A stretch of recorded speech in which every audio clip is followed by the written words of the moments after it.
Hello and welcome to Hotline. We're going to do an AMA. Thanks for tuning in, guys. It started. Nikita.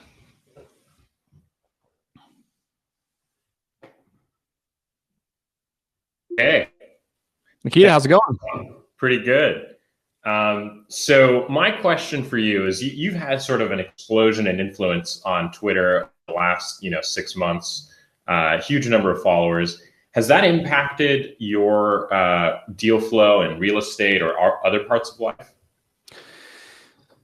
Yeah, it's changed my entire life. I think one of the unintended consequences, or one thing that I didn't really see coming, was the drastic confidence boost that it gave me. Twitter is a unique place because I can literally put out a thought that I'm having, and I get instant feedback from hundreds of smart people. So I use it as a way to check myself, try to find blind spots, and kind of see if I'm on the right track. And if you have an open mind and you're willing to learn, Twitter can be an incredibly powerful place to get smarter. And I use it that way. A lot of people think I'm just pushing buttons, but sometimes I have a thought I'm not sure about. I'll put a post out there and I'll kind of frame a thought based on a lot of arguments that people make. As far as deal flow goes, the networking that happens in the direct messages, it's absolutely insane. I do get a lot of self-storage listings in there. We haven't purchased one yet, but we put in a couple offers. But I've met partners, investors, a lot of vendors that we now utilize for services. So yeah, becoming an online creator, putting myself out there to learn in public has been absolutely insanely valuable to me. So yeah. Does it get hard to sometimes filter through all the opportunities? Are your DMs full of kind of snake oil salesmen?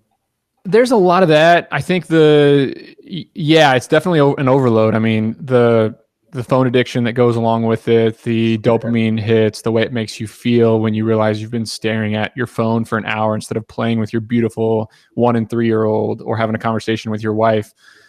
That stuff gets tough. But I think if you can manage it, it's advanced my career 10 years in 1 year.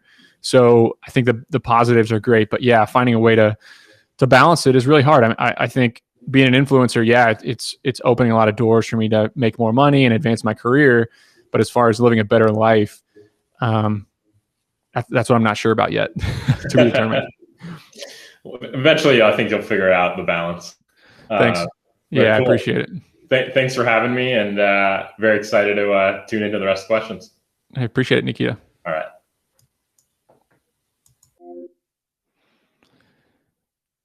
All right, we got Nicholas. Hello, how are you? Can you hear me all right? I can hear you great. How's it going, Nicholas? I'm doing pretty well, Nick. I've been following you for some time, and I really appreciate the value you put out. My question has to do with this flashy business model, how you were able to move past it and embrace the unsexiness of what you do. I'm sure there's a lot of academic and social expectations that stood in the way. So I'm wondering, what you did to overcome that. And one last thing, it's are you fulfilled in what you do? Do you feel like you're missing out on something by downshifting into this quote unquote lowbrow business area, or are you okay with it? Yeah, that's a really good question. And I went to Cornell and the Ivy League, where a lot of folks were focused on the next tech startup, raising capital, going out to California, trying to change the world. And I was just an excitable kid who got pretty pumped up to go make a little bit of cash on the side. And we bought a $1,500 cargo van on Craigslist. Our friends laughed at us, and our entrepreneurship professors were like, "Nick, are you sure you want to do that? It's not really scalable." I think the thing that separated me from the others, and something that I really credit a lot of my success to, is that I was able to get excited and energized about what a lot of other people thought to be boring and not scalable and not a ton of upside. So yeah, it was tough. I mean, the social pressure was tough, but I think my partner and I were excited about it. We weren't too good for it. We had fun doing it. And we just decided to start a little business and chase the opportunity. And as I get older, I realized that, buying a self-storage portfolio and making it a little bit easier for a customer to rent a storage unit, that's not providing a ton of utility to the world. But I'm not foolish enough to think that you can change the world without money. So that's a huge part of it for me is, hey, doors are going to open up for me to have a huge impact on society. if I can find a way to make some money. So, you know, yeah, we took the low risk play. We started a small business. We bought a cargo van. We drove around, picked up stuff. We did a lot of the work ourselves for the first several years. We never thought about raising money. We never thought about, you know, comparing ourselves to our peers who were in San Francisco.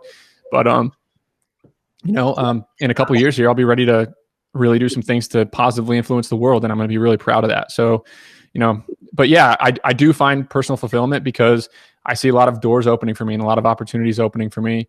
And, you know, some customer who needs a storage unit in the middle of the night in a small town can do that now because of us. And they don't need to call somebody and drive 20 minutes and spend, you know, 3 hours of the day trying to get a lease signed and try to rent a storage unit. They can pull up to the place and, you know, log in online and pay and get access. So, you know, it's a tough question. I think about, you know, what excites me every day, what, you know, leads to a fulfilling life for me. And, I think it's just making progress and accomplishing something and doing things like this is another big outlet for me. Sharing in public and trying to talk to other people about what I do, you know, that's kind of important to me too. So. Thank you for sharing, Nick.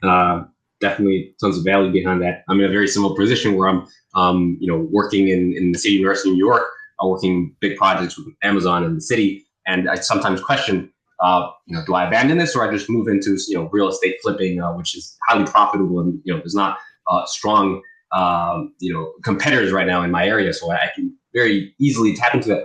Or do I stick with this, you know, very How much cash do you have? How much capital do you have? And do you have access to outside investors or because real estate, getting started in real estate, I'm sure we'll talk about that a lot with some other questions, but tell me a little, you know, give me the 30-second overview of your situation and I might be able to steer you. Yeah. So I'm working along with my father. We invested in a couple multifamily units here in New York, some in Long Island, some in the Bronx, some in Brooklyn. You know, we recently just closed on 2 properties. And, you know, each unit usually cash flows roughly $30,000 a year. And we have, you know, roughly four of those. And so it's proven, you know, greatly profitable. You know, all those do like 15% cash on cash. And so, you know, it looks like the right way to go. But also I'm into school, I'm doing really cool, interesting stuff at like really large scale. And it's like, oh, you can be hired by Google or like by Amazon and do like really interesting earth moving stuff. Do you do that, or do you just stick with this, you know, path that you know works, but it's maybe looked down upon? Yeah, I mean, there's no right answer. There's great ways to work for a company. There's very rewarding work that you can do, and yeah, when you have the resources of an entire organization behind you that buys into your ideas, and you can, you know, impose a little bit of your will on the world that way. That's a great way to do it. You know, I like entrepreneurship and real estate, but sounds like you have tons of opportunities, man. Congratulations. Well, thank you, and thank you for sharing your time here today, Nick. Appreciate it. No problem. Thanks for coming in. The discussion. Bye-bye. Talk soon. All right, this is fun. Anybody else want to get in line? I think this is the last one. So type a question in and ask me something. Oh, so I guess I'm on. Bradley, what's up? Hey, Nick, how are you? Hey, I love your Twitter, by the way. It's awesome. Thank you. And my wife is very interested in real estate. Just her mom has done very well with multifamilies and these kind of things. As I say in my question, so we're both lawyers. You know, we work for firms, so pretty much, you know, we have a lot of work demands. We don't have a lot of free time. We have 3 little kids. We make good money. All of it. You tweeted about it, I think, like within the last 2-3 weeks about. You know, you make $250 at the end of the year, you've got 25 left over or whatever it was, right? Lifestyle creep. Right, exactly. So until next September, you know, when our kids are, all our money goes to childcare for the most part, all our free money on a monthly basis. But we're just interested. We have a house. We have our house with you know, which is financed through a mortgage. We have a multifamily that is also financed through a mortgage. But it pays for itself. I mean, the multifamily pays for itself. And so my wife is really interested in, you know, trying to, you know, move beyond that, add apartments, or even actually she's gotten interested in some of the things, some of the deals you get into. But I guess my question is for in that kind of situation, how do you recommend moving from, I think there's probably a lot of people with like a mortgage and a multifamily or whatever. And then how do you kind of make the leap from that to start acquiring additional properties? Like, I mean, we have friends that are in kind of similar situations. We've discussed LLCs. I mean, how much cash do you have? How much cash do you have available to invest? Well, I mean, at the moment, not a lot. I mean, without going into, savings and, maybe loans against 401ks and that kind of thing. I mean, as far as. So you're looking at, let me try to rephrase your question. You're asking, how do you finance a deal through outside partners if you have friends with cash? Yeah, kind of like, does a group of people together in an LLC? Yep. Are they more attractive to a lender? I mean, these kind of things. And if well, you have, as far as getting the loan from the bank, that's one side of it, right? There's the bank, there's a senior debt, and then there's the cash that you need to put into the deal as your equity, which is generally 25, 30, 35% of the overall cost. To get the bank loan, they generally care about the deal and the operator's experience. So does the deal cash flow? How much money is it spitting off? They're looking at it on a deal basis. How much is this property worth? They'll get it appraised and so on. Without any experience, it's a little bit harder to get a loan, but it's not impossible at all. For that last bit, if you don't have cash and you need to raise 25% of the deal, say you're buying $1 million property and you need to raise $250,000 to do the deal, you bring in what's called a limited partner, and you share profit based on who puts the cash in. So let's say the limited partners put in all the cash you needed, $250,000. You generally entitle them to a preferred return, meaning on an annualized basis, they get a 10% or 8% or 12% return on their cash first before you, as the sponsor of the deal, get paid. And then after that, after they've hit their preferred return percentage, you have an equity or you have a cash flow split, meaning everything above that preferred return, you share with the LPs. You may take 30%, 40%, even 50%, and the LPs may get 50% above that, what's called a hurdle, that preferred return hurdle, and then you share profits that way. So basically, if the deal does really well, you get some of the upside, and if the deal does not do well, you don't get paid that well. So that's a good basic structure to finance a deal. Okay. And then it sounds, and these are a lot of the things that you get into in your communities and various chats. You do such a good job of taking advantage of all the, Twitter and this and the just all the resources available. It's really cool. It's one of the things that, my wife and I are trying to like reverse engineer from following you. So anyway, awesome. Yeah, really appreciate your taking the time just throughout, I mean, if I could give you one piece of advice, I would say to try to stack some cash, because cash is what matters. Cash is, everybody talks about doing real estate with no money down. Everybody talks about putting together a deal as a sponsor. If you don't have skin in the game and you don't have experience, it's going to be really, really hard for you to carve out a piece of the pie that's worth it for you, right? If you're going to buy a $200,000 property and you don't get paid unless it produces more than 10% cash on cash, or you sell it, you're going to end up doing a lot of work for not very much cash. The cash calls the shots, right? The people with the money call the shots for good reason. So I would try to do your best to, spend 150 and make 400. I know after taxes and all that, it's still not a ton, but yeah, I think getting some of your own cash is really important. Okay. Well, thanks. Once the kids are in public school, we'll be able to stack a little bit. I'm hopeful. So I love public school. Yeah. Thanks for the question, Bradley. Good luck. Thank you.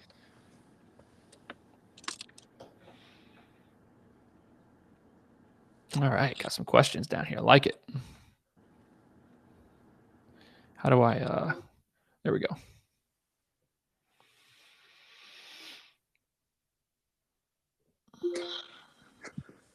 Hey, I know this guy. How are you? How's it going, Hunter? Doing pretty well. I've never been on this platform. It's different. It's awesome.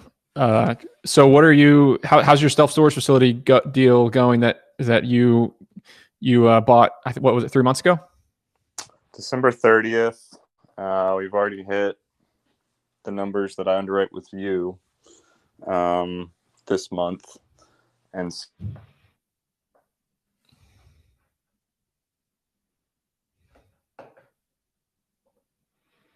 lost audio.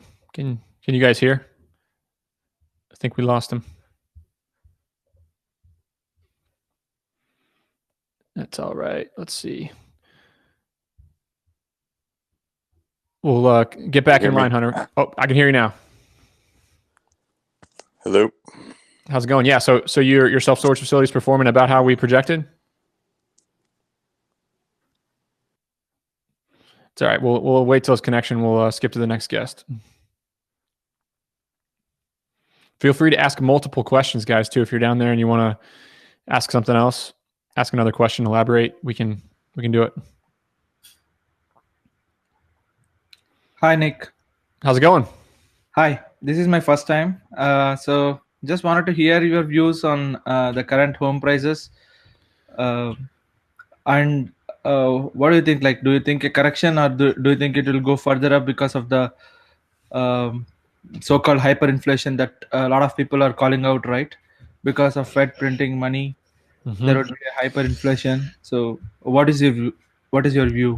Yeah. So first of all, this is not a financial advice. You need to talk to your own advisors. But yeah, it's a really, really tough economic environment to invest in right now. I'd say I'm 70-30 split between a bull case, 70% chance that the economy just continues to hum, and a 30% chance, something throws off and we enter a pretty dark, deep recession. As an investor and as somebody who now has something to lose finally in life, I'm preparing for the worst, right? We're underwriting deals that have strong cash on cash yield, and we can take a 6% interest rate before we lose money, or 7% or 8%. But if you had to ask me what I think is the more likely scenario, I think the Federal Reserve is not going to stop. I think we're at war against coronavirus, and the politicians have an excuse to print money and keep the economy going. So I think it'll rock and roll, and it's not going to get any cheaper. So are you considering buying a home because you need a home, or are you considering investing in homes, or kind of what's your thought process around how you're looking at things? I'm in need of a home. You're in need of a home. I think, okay. How much cash do you have? Are you in a situation where you can pay the prices now, or would you be really stretching it? If a year back I would have bought, it would have been much better for me, or year or 2 years back. But right now, considering Bay Area, I have to stretch out. Yeah, I would say if you have the cash and it's sitting in your account and you can do it, I would take your investment hat off and fulfill the need of your family and buy a house. That's what a lot of people are doing now. But if you are looking at something that is a stretch and you would need appreciation to happen, and you're looking at this as an investment, I would say no, it's definitely not a good time to buy a house. But I don't know. Look at Canada. Canada's entire real estate market is where the United States was 5 years ago. Everybody was calling for a crash. Everybody was calling for rates to go up, and they didn't. They went down, and the real estate doubled in value again between then and now. So is America in the same boat, and all of our real estate's going to get twice as expensive over the next 5 years? I think it's very possible. So, it's a tough question, but I would, if your family needs a place to live, then, and you have the means, do it. But if you can't afford it, or you don't have the liquidity, or it's going to be a stretch, or it's going to put you at financial risk, then just rent. I don't know. It's a tough, very, very tough situation. Thanks, Nick. Hope I helped a little bit. Probably didn't. Probably just made it more confusing. No, I just at least got another view. Yeah, thanks. Yep. All right. Have a good one.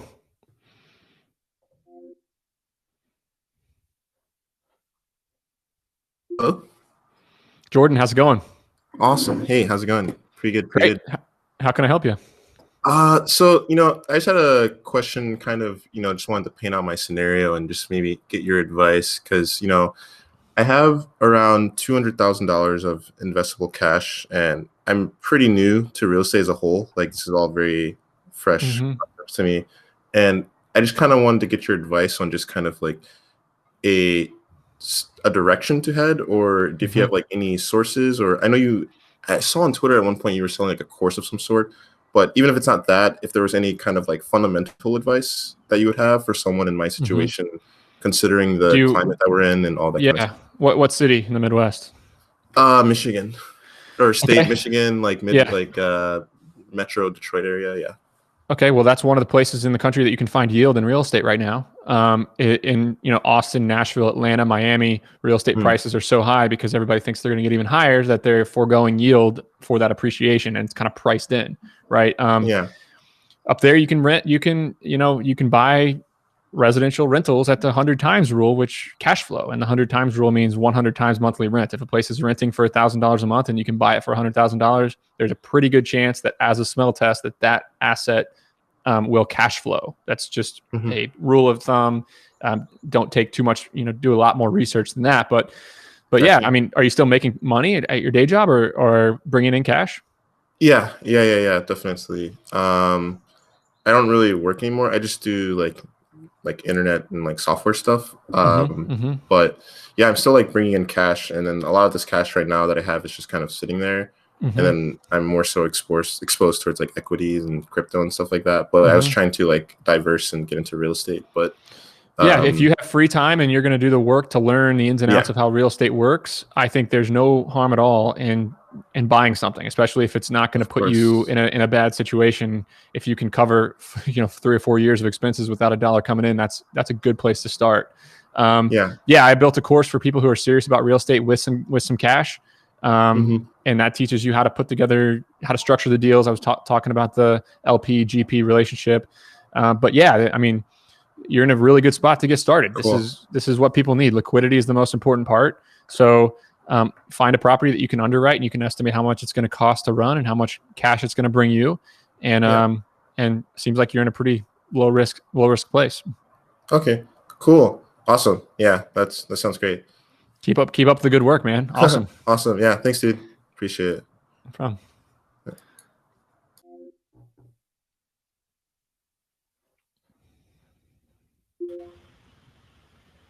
How's it going? Hey, good, man. How are you? Thanks for doing this. So I got a question for you. I do a couple deals on the side. Some have been pretty active. Some have been really passive. And I'm coming to the point, I have a full-time job. I'm coming to the point where I'm trying to figure out the right way to aim for return, but then also put my own sweat equity into it. So do you have any sort of like algorithm or formula you use about a deal could be really high returning, but it's going to take a lot of your work? How do you balance those two? I guess this is the advice that I would send to the last person on stage too. I think the real opportunities in real estate are in the areas where people have to do some work. Everybody thinks about real estate as a passive investment. I'm going to put X dollars into real estate and I'm going to get a return, and it's a low risk play and it's a long-term play. I mean, there's a lot of perception around real estate that points towards those things.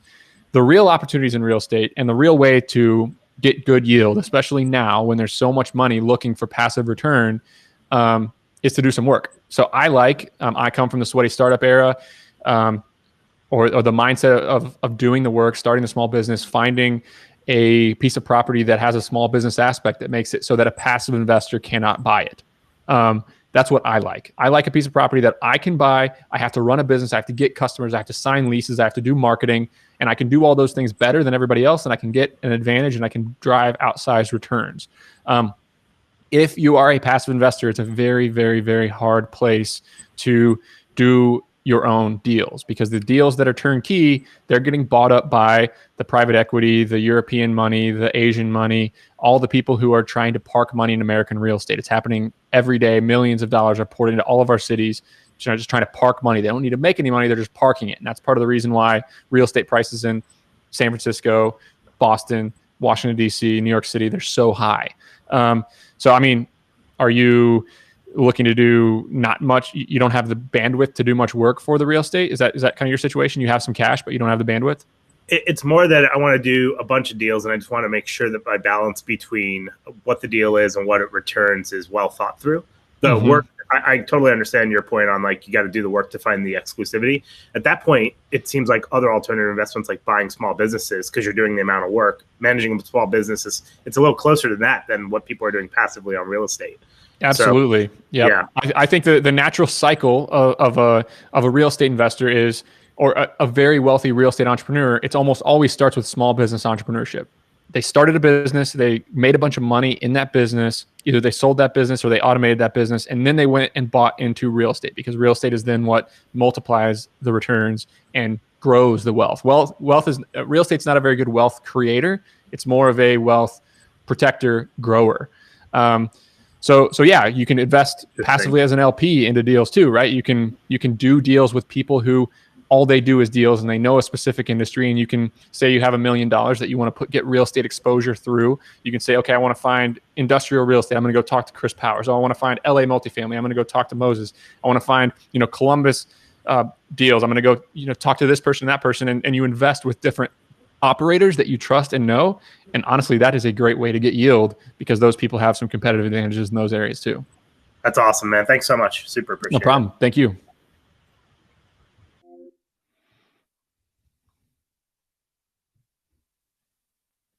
Hey Nick, how are you doing, man?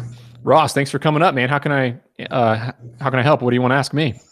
Yeah, just kind of generally, I'm a 25-year-old that has been working in financial consulting a couple of years, have my CPA, master's in accounting degree, as well as a finance and accounting undergraduate background. Kind of in that cycle where I feel like I'm kind of just turning my wheels each and every day and kind of looking, anxious about the future, just kind of hoping to kind of gain a step ahead of like most 25-year-olds next to me. My goal is to work for my own self, like yourself, down the road. Just wanted to get some general advice on how you think I should get my foot in the door, maybe by leveraging my CPA and my financial background. Mm-hmm. And because I also do think of buying my first home as an investment myself, because I can gain a ton of yield and liquidity at one day down the road if it ends up being successful. I guess my standpoint is I'm a little nervous buying my first home during a time when prices have gained 10 to 20%, even more in some areas. Mm-hmm. But do you have a family? Do you have a wife and kids? No, I'm single. Okay, so I don't think you need to buy a home for any particular reason. That's just my point of view. Do you have some cash on the side? How much cash do you have? I probably have about $20,000 in liquid cash, and then probably about $30,000 to $40,000 in stocks and cryptocurrencies. That's usually how I try to save my money. Okay, and how much do you add to that stockpile every year that you work? What you make minus what you spend? So I've only been having a full-time income the last 2.5 years. I probably save more than 15 to 20% of my salary each year. So you're talking like 20, 30 grand? Yeah, probably 15. Okay. So you need to think about entrepreneurship, not real estate right now, unless you know wealthy people. Do you have a network of folks who could put in 50, 25, 100 grand into real estate deals that you do? I do, but I think I'd have to come in with some experience before trying to come up to them. Okay. So the responsible advice for you would be, yes, get some experience before you do that. But I did my first deal with other people's money. So did many other people that I know. It all depends on how much research, how much confidence, and how liquid the people are that are willing to invest in you and how much they trust in you. Do you have any operational chops? Do you think that you would be good at running a small business and everything that goes along with that? Hiring, marketing, leasing, delegating, those things? I think one thing that I kind of did somewhat mention in the question was that I think I could leverage kind of what you've done in the storage facilities, finding value in places that people can't really see because I know the nitty gritty of businesses, at least from my financial perspective. And I think that that's somewhere that I could really add extreme value when going through a deal like that. So you have two options. You can either stack some of your own cash for a while through entrepreneurship because you're not stacking it fast enough at your job, unfortunately. Or you can raise other people's money and do a real estate deal. Those are your two options. I would recommend get serious about entrepreneurship and find a way to make a couple $100 grand. When we did our first real estate deal, my partner and I had $500 grand in the bank. That's what it took to then raise outside money for the rest and do a $2 million acquisition development, whatever you want to call it. So yeah, you're in the right place trying to learn about real estate, but you need some cash, and then you need the operational chops to go after it. Awesome. Well, I appreciate the advice, and we'll definitely keep on following you along. Appreciate everything. Thank you, Ross. Talk soon.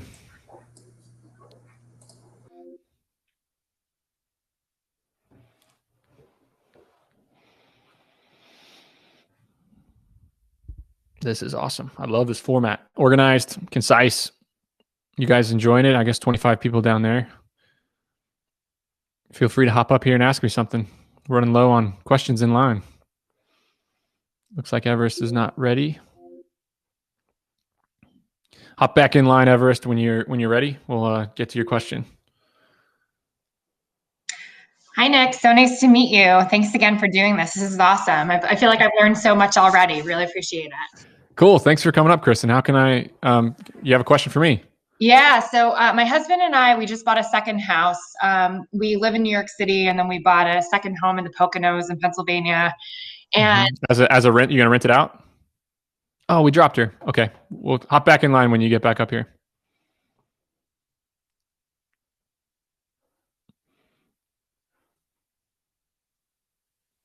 Let's see.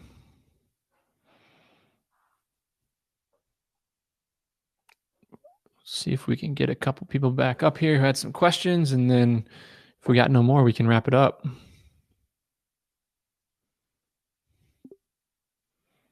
Here we go.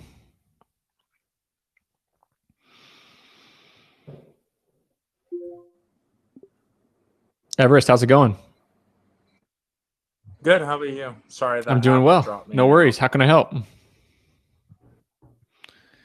So I actually started a pressure washing business. Love thanks it. to one of your tweets, and I was just curious. I'm in college. I've already made $5 off the business in the past month. When do you recommend transitioning that to like more full time? You said $500? Yeah. Yeah, that's great. Congratulations. The first $500 is the hardest. Are you having fun? Are you enjoying the work and enjoying interacting with customers?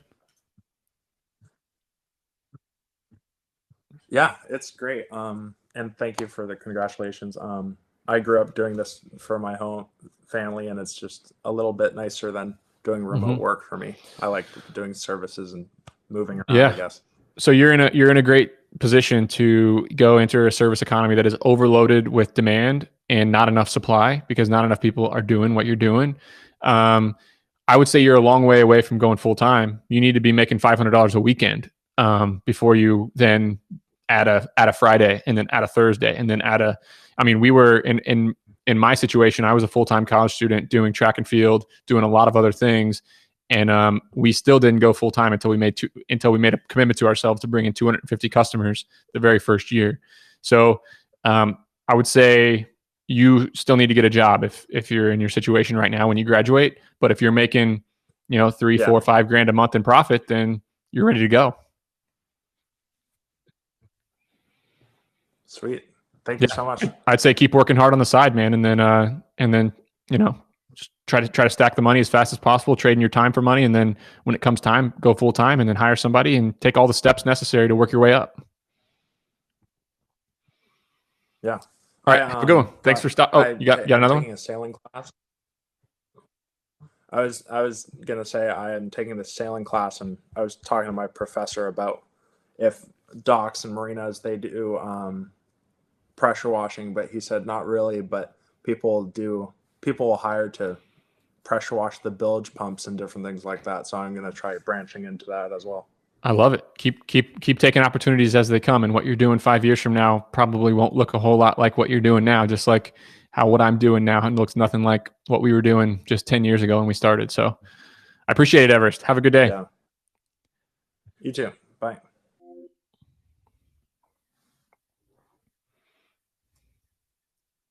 now, and you can hear me. I can hear you. So your house in the Poconos is an investment property? So it's more of a family. Honestly, it's just a respite to get away from the city a little bit. But we bought it for around $250,000, which is probably on the higher end, I would say, for the region. And we're putting almost double the purchase price into it just to make it. I mean, we gutted the entire property. We're repainting it. I mean, like the entire house itself is going to be a totally new home when we're done with it. And it's honestly like, not to brag, but it's beautiful. Awesome. I'm really excited about it. But it's kind of outpricing the market at this point. So I'm wondering, like, if you have any general advice of like what we should do to kind of, the renovations keep coming, the prices, the checks keep getting written, and it's starting to really add up. So I'm just curious if you had any kind of advice of how to really maximize that investment, or, you know, even just ways to scale back in some things. Yeah, I would put it on a rental program at least part of the year on Airbnb.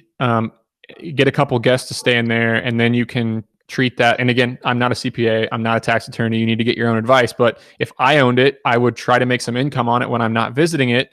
And then in that situation, I would be able to write off the expenses associated with the home against the income for years to come, or to offset other passive income that I have coming in. So I would get a cost segregation study done, and I would do some bonus depreciation on it to try to get a pretty big tax write-off for all that investment that you're making in that home. But in order to do that, it needs to be an investment property, and you need to put it on a rental program. So if you're not willing to do that, then there's not a lot I can say for you. But if you are, then you're going to have some tax. The first thing that comes to my mind is some tax advantages. That's great advice. Thank you so much. I really appreciate your time. Awesome. Thank you, Kristen.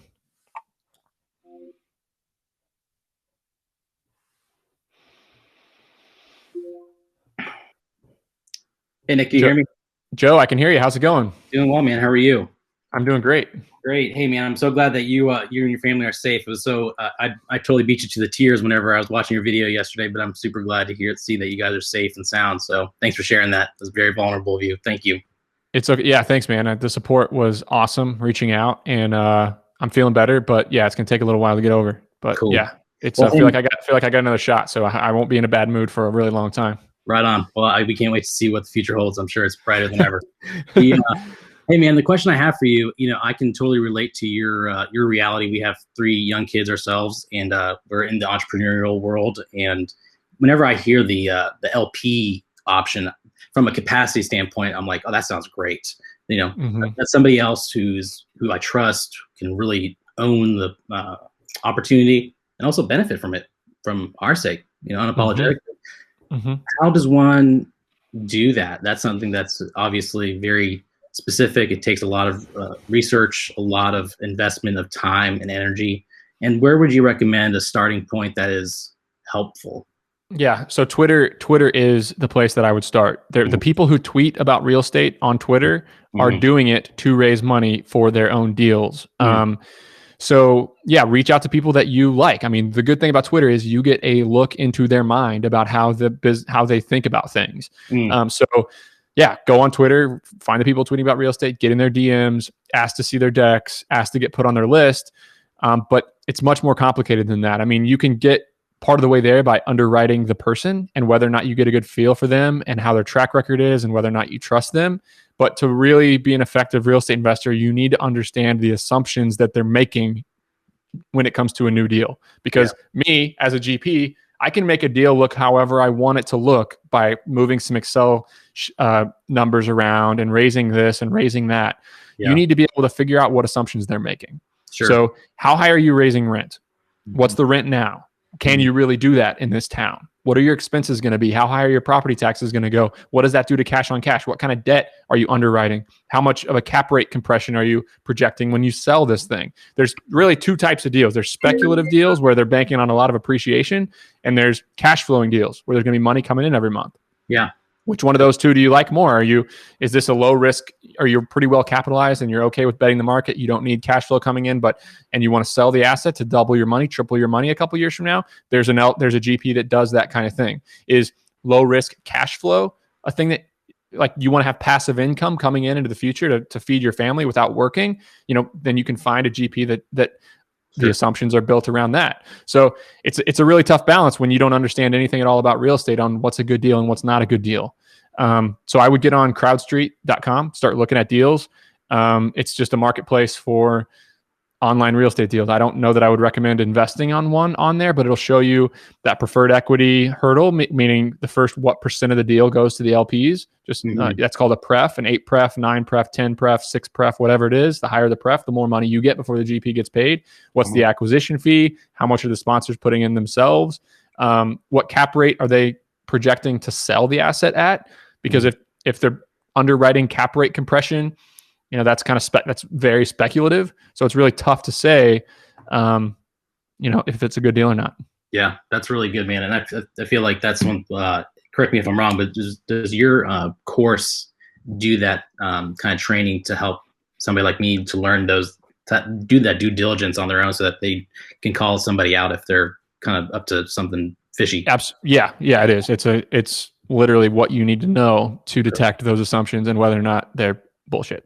Man, that's exactly. Hey, and one last question for you, Nick, if you don't mind. How do you focus, man? Honestly, you're moving 1,000,000 miles an hour. I love what you're doing, and I love how you're sharing the tension of failing at it sometimes and succeeding at it other times, and rocking on and keep on pushing. But what does focus look like for you these days? I'd like to say that morning routine I posted on Twitter is what I do every single morning, and I'm so disciplined, and my phone stays in my office, and I don't drink IPAs, Right. 4 times a week. I'm human, right? Yeah. I'm dealing with phone addiction right now, but Twitter is a very high impact activity for me. I just think I'm an 80-20 guy. I do 20% of the work that gets me 80% of my results, and I blaze a trail, and I work really fast, and I clean up the mess later. I have really good people on my real estate team that help me do my underwriting and due diligence to make sure we're not missing something. And I work on the big picture stuff. I'm blessed in that we're at that point. Early on in my career, I was driving a truck, moving boxes, right? I started doing the actual work. And now luckily I have some really good help around me on my team. But yeah, I can write an email in 3 minutes that takes other people 30 minutes to read and cross off. And, I don't know. I work quickly. Yeah. Well, it's great, man. And the work that you're producing is really inspiring. So thank you for sharing that with the world. And it's been a blessing to our family. So thank you. Thank you, Joe. I appreciate that you're a fan. Take care, man. Thank you.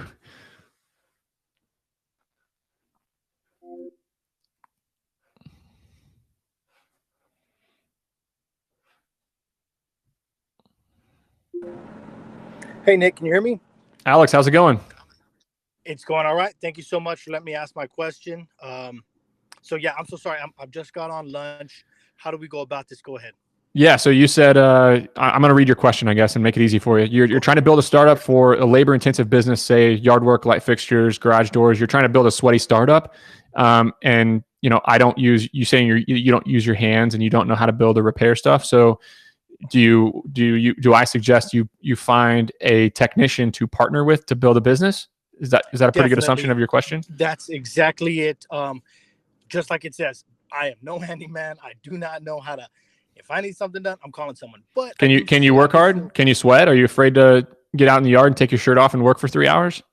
Not at all, brother. So one thing though, I feel like is to do it correctly. A handyman has a certain proficiency about doing things correctly, and so that's something I feel like I'm missing. Like one thing would be like a. Do you want me to tell you what? Let me tell you. Please. I'll go ahead and stop you and tell you what you probably don't want to hear. No, you do not need to get a handyman partner. You need to learn how to do something simple and take ownership and do it yourself and go out and trade your time for money. It can be lawn mowing. It can be pressure washing. It can be window cleaning. It can be any number of things where you got to have the guts to practice on your house, practice on your neighbor's house, practice on your family's house, and then go get a customer and undercharge them to practice and do the job. That's exactly what you need to do.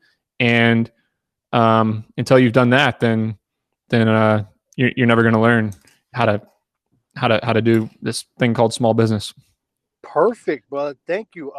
Yeah, you're very right. Right. There's a thing on my website, sweatystartup.com/businesses-i-love.